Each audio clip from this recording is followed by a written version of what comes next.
cheating today. Yeah. What's up, you beautiful people?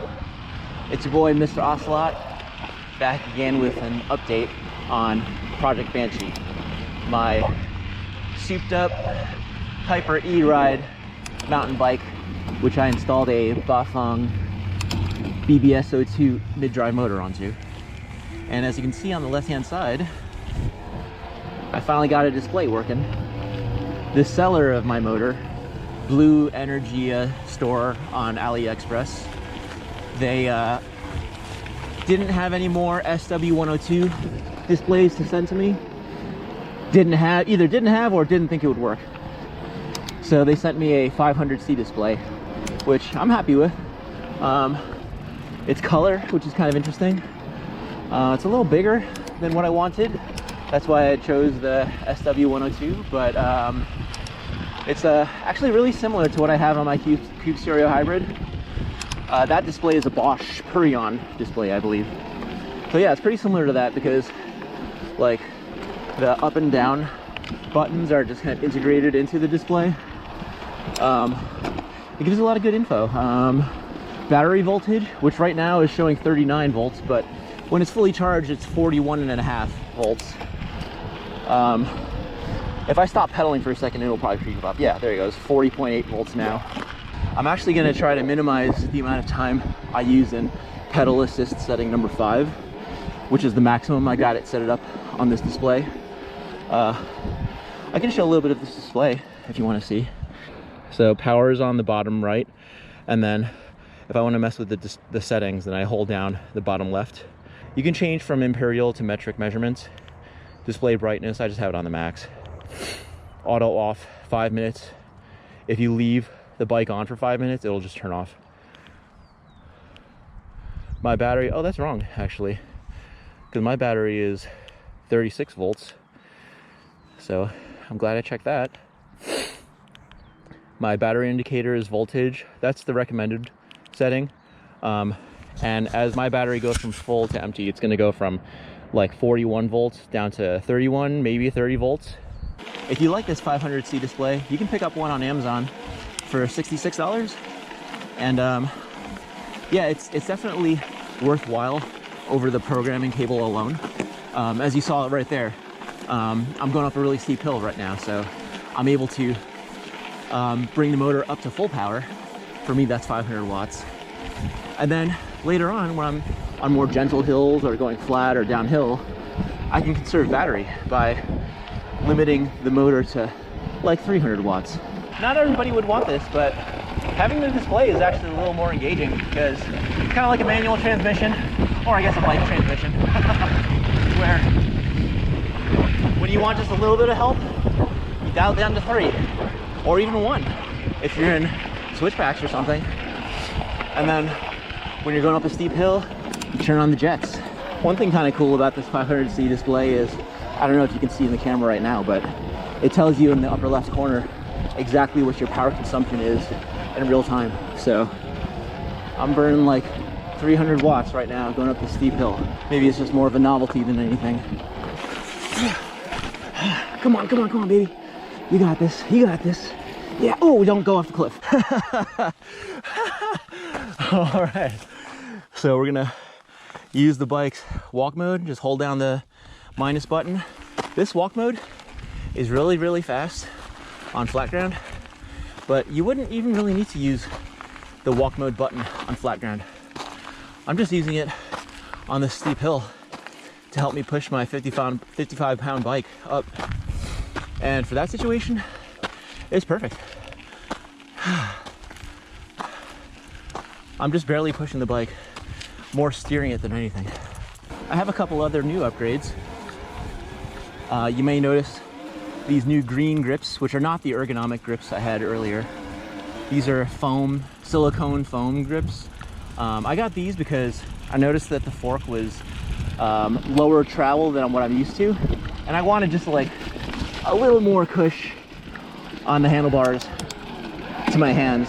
So I picked up these foam grips, and you know, they do the job. They definitely reduce the battering my hands is taking. They're also a little less ergonomic and more vague input than the grips I showed in my build video. But I think I like these better, even though they're a little bit more slippery and a little bit less ergonomic. It's those first few millimeters of travel when you're just going over like rocks and pebbles and stuff that I'm totally isolated from now. Yeah, they're not molded like the ergonomic grips were, but I still like them better. Shout out to Kev Central for pointing these out in one of his videos. I did try a pair of padded gloves by Rockbros, but unfortunately I did not like those. The padding was pretty substantial in the palm of the hand, and it made it actually tough to like grip the handlebar grips. My hands were getting tired because I was just fighting the padding in the gloves. So I think if you have padded grips, maybe just stick to normal gloves without padding. So these are a pair of my favorite mountain biking gloves. They're like 2 years old now. These are Fox Pawtector motorsports gloves that are $40 on Amazon, which is pretty pricey, but they're really good. They have like some, I guess, like plastic padding on top of the hand, which protects your hand when you're hitting branches and stuff like that. And then on the fingers, most mountain biking gloves have this, but on the fingers, these gloves have like a sticky pad, which is good for like using your phone. And then they look great, so I'm a fan of the Fox Pawtector gloves.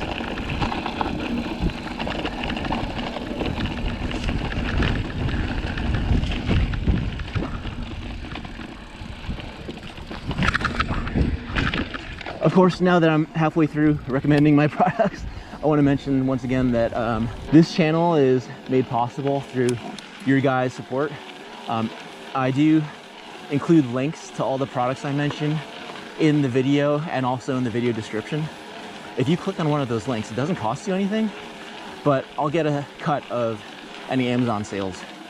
So please do help me out. Click one of those links and I'll keep making content like this. With this beautiful backdrop, I wanted to show you another nice cosmetic update I did. So you saw in my earlier video, I had like kind of a wrap, a plastic wrap, which went around the wires. It kind of looked like electrical tape, like loosely tied electrical tape.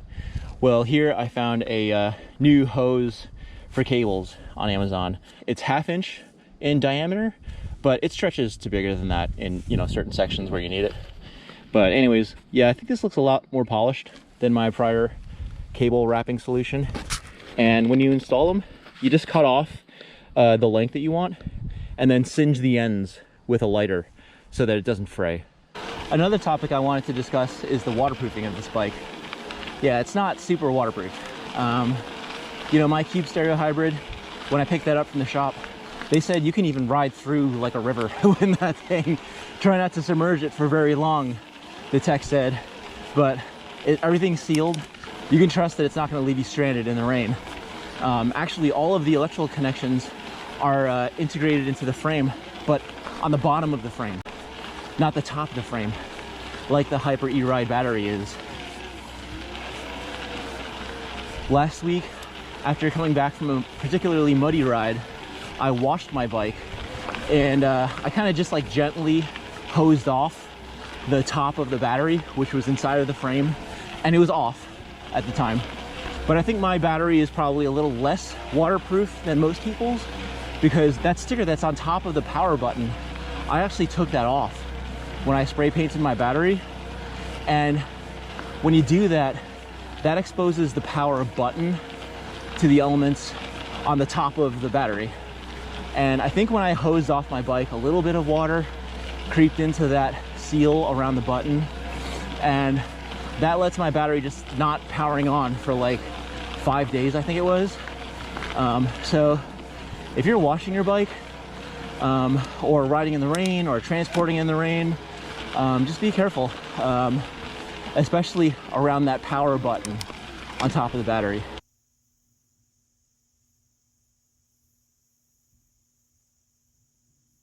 A lot of people on the Facebook Hyper E-Ride owners group have mentioned how awesome Hyper customer support is, and I can attest to that fact as well. When I emailed them about my battery not powering on, they didn't ask me to troubleshoot anything or document anything. They just asked, what address should we send a second battery to? So I gave them my address, they gave me a tracking number, and I think I've got a second Hyper E-Ride battery coming my way now for free. So I'm pretty stoked about that. You guys are welcome to critique my riding if you want. I know I'm not like an expert rider or anything. I took a class with Ninja MTB, their intermediate class. Learned a lot. I learned more in that one day than I have the whole 3 years, I think, of me mountain biking. So I definitely recommend checking them out. Now, if you do make fun of my riding, please remember, this is a Walmart bike. I mean, yeah, I souped up the fork and the drivetrain and the motor, but the geometry is still like, I guess, like similar to a 29er from when, like 10 years ago when 29ers first came out. Very forward geometry. Definitely a trail slash gravel bike for like cross-country riding. Alright guys, so this is one of the more enduro style sections I was telling you about. It's really short. I've got this huge drop here that I'm not going to do because I don't think I'm ever going to be that brave. But I can go down here on the dirt section and take this little berm. Woo. And one more. Woo. And one more. Yeah! I would not be comfortable doing that with the stop brakes, that's for sure. I also have a seat dropper now, so I can get my center of gravity real low and back on the bike. Ew. These brakes are fire though.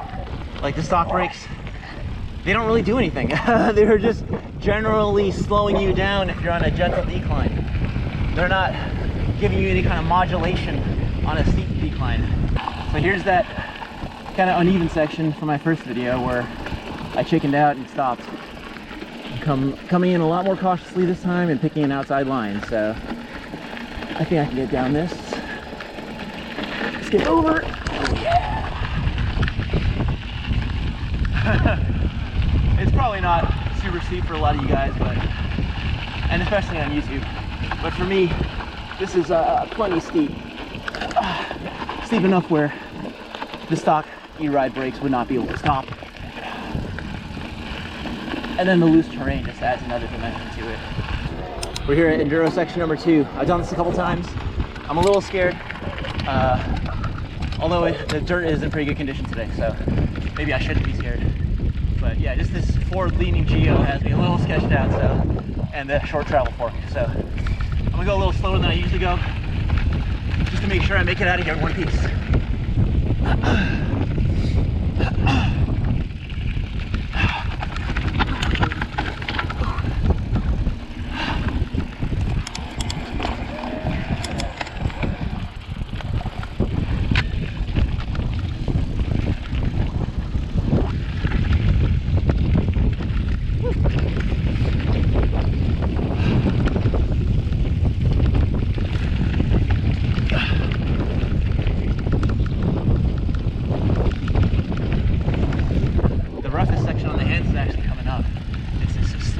Rocky section, but this is a little better because of the rain.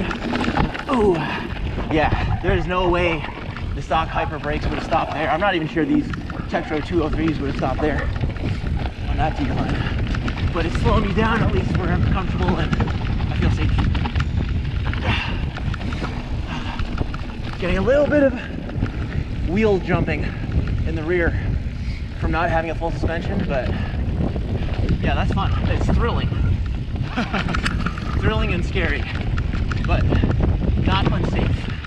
My plan today, I'm going to do a little second go at my max range test now that I can reduce the power on my motor, as you just saw there, to conserve some battery life. So I'm just going to keep pedaling until my battery gets down to like, oh, maybe 36 volts, under 36 volts. I'm pedaling uphill for the most part, so most of my power usage will be going uphill, and I'm hoping to have enough battery life to get home. You know, the mid-drive benefits, it's actually kind of tied to the drivetrain, because like the whole concept is that the motor, instead of being at the wheel, like right before your power is delivered to the road, it's before your drivetrain. So like if you have a wide range drivetrain, I think my cassette here has like, is it 10 to 50, 11 to 50 teeth? If you have a wide range drivetrain, then your motor has a wide range drivetrain. So that's kind of like the whole concept, as I understand it. I did learn after my prior video that a little bit of data would be useful for y'all. So I've got Strava on. I'll post some distance and incline maps for y'all to dissect, and you can tell me how my range compared to what you expected.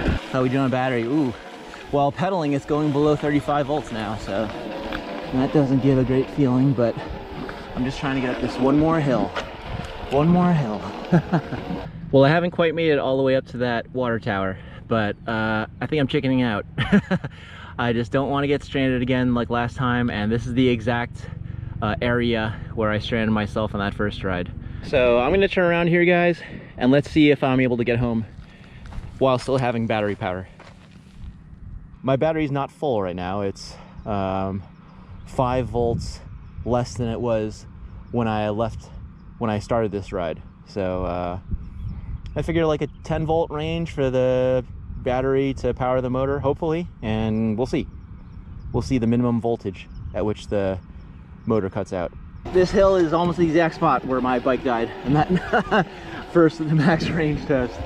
I've got full power on now in my highest gear. The battery, while I'm pedaling, is down to 34 volts. So I programmed the motor using a programming cable to actually not propel the bike below 31 volts. So I've got like probably 2.8 volts now to play with before the motor won't respond. But I think this is probably like one of the steepest, longest hills I've got left. When I run this motor at max power, it's just enough to get up these steep hills. You're cheating today. Yeah. So this is what I'm trying to do to get home. Just leave it in power setting 2 as much as possible. If I need some help getting up a hill, I'll go up to 4, but I'm not sure how much more number 5 power assist I have left. This battery indicator is officially well into the yellow. 1 or 2 more bars of yellow before I get to my 2 bars of red. So I'm pushing it, I think.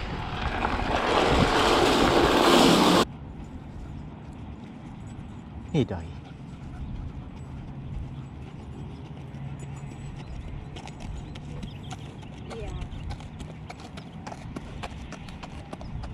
One note about this max range test is it's entirely on bumpy terrain like this with these little rocks. They're kind of slowing me down. If this is a road, I might be able to get up here even with a hub motor. But yeah, with this bumpy terrain, you're gonna get less range. So just something to keep in mind when you look at my elevation and distance map. This 500 watt Bafang mid-drive, it's can't keep up with my 250 watt Bosch mid-drive. For all you guys trying to compare motors across brands and even technologies based on the power consumption, yeah, that doesn't work. That's like comparing cars based on their fuel efficiency. Obviously, a Ferrari, which gets 15 miles per gallon, handles a lot differently than a F-150 that gets 15 miles per gallon. At this point, I'm actively trying to get the motor to stop engaging. When it happened last time, I got what I thought was like some warning vibrations coming from the motor, like 4 pulses. I think that might have been like a low battery indicator, possibly built into the motor. I have no basis of saying that, no internet research or anything.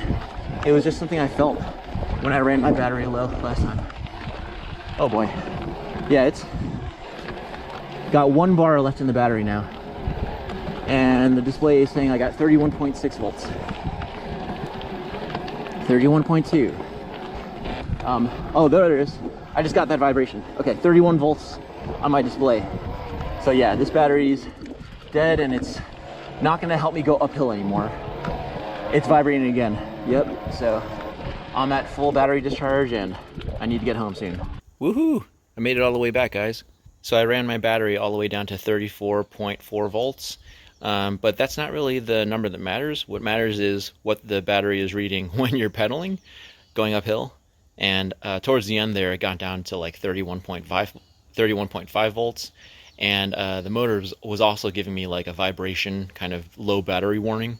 So that's when I decided no more uphills. Strava says that my ride was 11 miles long with 2,100 feet of elevation climb. So that's pretty significant, I would say. Not bad for a 280 watt hour battery and this lightweight mountain bike, which is what I would classify Project Banshee as. If you'd like to see more content like this, please like and subscribe to my YouTube channel, and also click one of the Amazon product links in the description below. Thanks again for watching. Peace.